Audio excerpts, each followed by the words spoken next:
Hello and welcome to our video from Dapol Rail.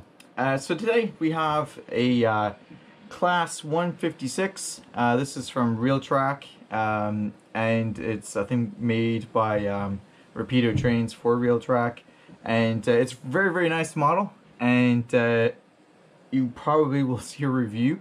However, this is a quick video to show you one of the problems I have with it. Now, I ran it in for an hour in this direction. Not a problem. In fact, if I run it in this direction, it runs perfectly fine. However, if I run it in the opposite direction, it squeals, and it squeals a lot. So let me demonstrate again for you. If I go forwards, perfectly fine, but if I send it backwards, it squeals real bad. Now what's interesting is if I pick this bogie up, give a bit of a swivel, put it back, you can hear it squeaking.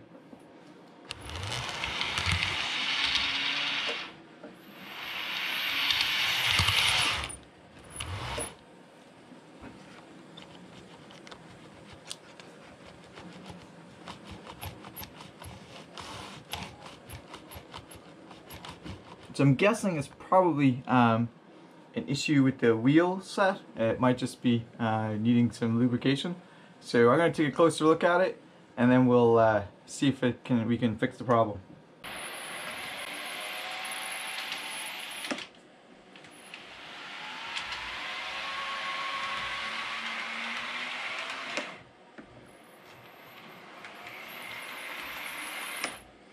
So you can hear there, it definitely has a squeak, and I've narrowed the squeak down to this side. So if I lift this part of the loco off, and then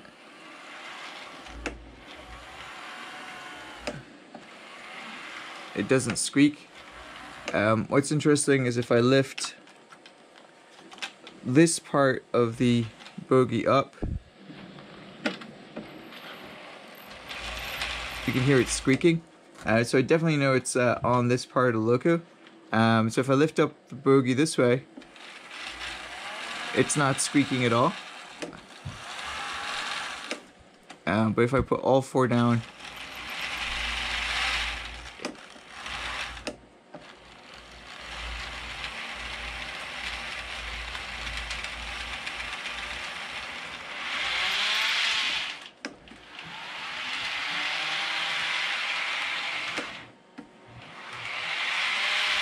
so I did this earlier, and when I run it like that off the track, it actually reduces the squeak for a few minutes, and then if I run it in for a few more minutes, it comes back.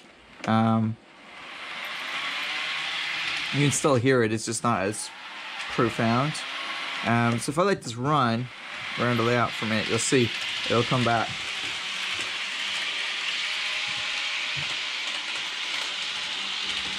And it doesn't matter what speed I run this at, whether it's super slow or super fast. Now I'm running this on DC, and I'm running it through a duet, and it does say to contact them and find out if you can run it on that particular controller, but it seems to be working okay. You can see there, first pass is starting to be squeaking a little more. After I've done this for a couple of minutes, it's going to be squeaking right back the way it was before.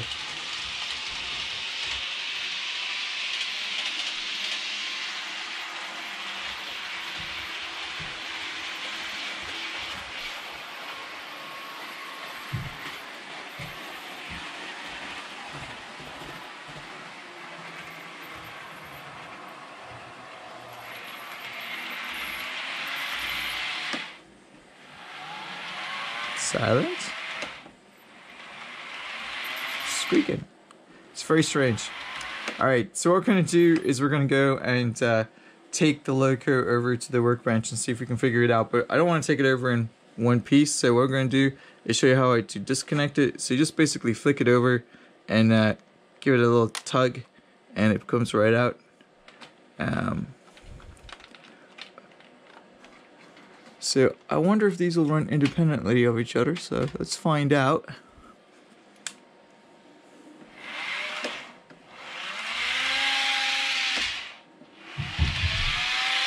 Well, that one runs independently of itself. So let's take it off the track and put this one down. Let's see if it will run independently. It does.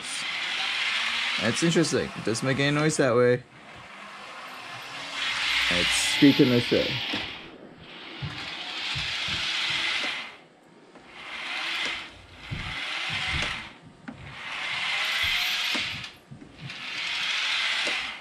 Okay, so we're going to go take this over to the workbench and see if we can figure out what's going on. And I'm going to put this one back on the track.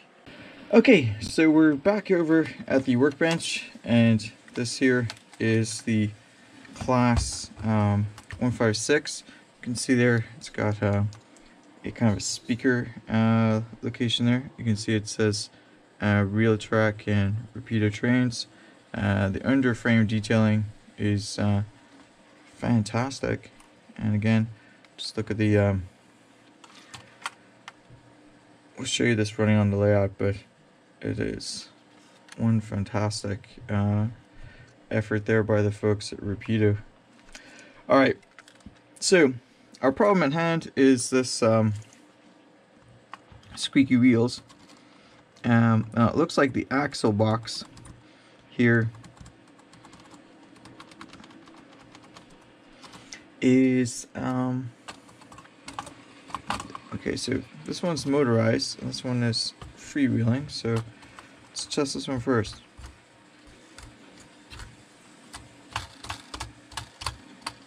So we have one set that is freewheeling, and those seem to be pretty much okay. So it must be the motorized version here is having some issues. Now if you listen real carefully, if I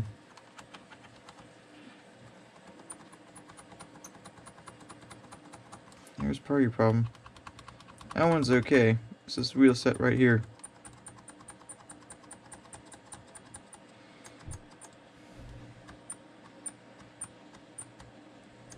Okay, so what we're going to do is we're going to grab a paper clip and some oil, and we're going to see if we can. Okay, so I've got a cap here, and I've got some oil. Now this is a synthetic model oil. It's liquid bearings, and we're just going to put a small amount of it, like so, into the ball cap, and then we're going to take a paper clip, and we're going to flip the paper clip around like this, so that we can use it as a more precise kind of dropper. And now I'm going to flick this over, and we're going to take the oil very gently, and we're going to drop it onto the top part here, and then I'm going to take my finger and move it back and forth like so. Then what I'm going to do is get another piece of oil, and we're going to do the same thing on the bottom part of the axle. Now I know this is a brand new locomotive, and if I was living in the UK, I might think about returning it, but to be honest, this is an easy fix, and you should probably just do some modeling instead of being picky and returning it.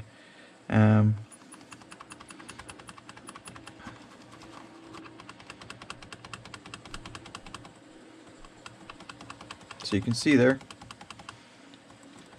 no longer is making that squeaking noise. Now there's a little gap, I don't know if you can see it, but it's right in between the wheel and the axle.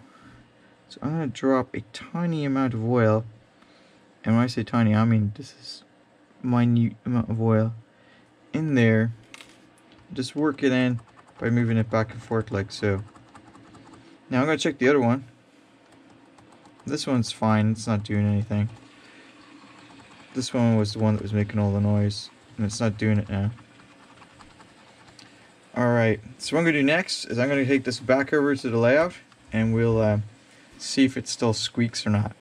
Alright, so to connect the two halves back together, I found that the easiest thing to do is to actually just flick it over on its side like this, put your thumb on this part, line it up, and then just give it a little bit of a click. And it's that easy. You just have to make sure you don't hit your brand new, quite expensive Class 156 against your layout.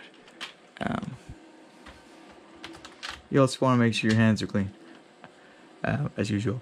Alright, so now that we're sure this thing is on the track right, I'm going to run that oil in real fast by running it this way for a second.